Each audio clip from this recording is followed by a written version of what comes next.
is when she's at the top of the staircase there. She said, well, what, Vince, what do I do with my hands here? And I said, well, just grab your crotch because you got bigger balls than anybody in the room. So showing her how to elegantly sit on a divan and smoke a cigarette with a cigarette holder, or crawl across the floor sensually to the cat milk and pour it all over her face, or work with the guys under the set, doing the push-ups and all, yeah. the calisthenic stuff. Take me into the room when Madonna says to you, I don't need a fucking choreographer.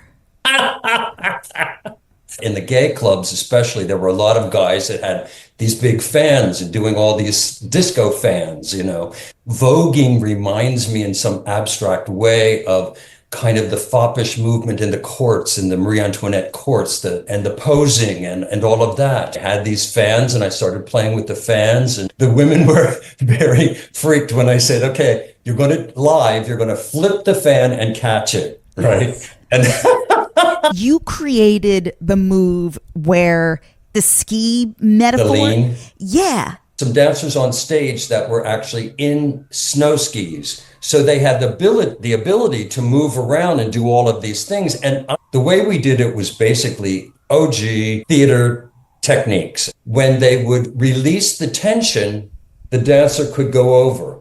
When they would pull the wire, the dancer was pulled back. Scientists are trying to imagine, how can the human body do that? And she had a different kind of knowledge of dance. So I was able to do things with her that I might not have done with Michael, whether it was lifts or extensions or, moving her body in a different way that was bigger than Michael Jackson. So, hey, Vince, can you get your ass down here, man? I got Madonna. She doesn't want to sing. She doesn't want to dance. I don't know what the hell to do with her.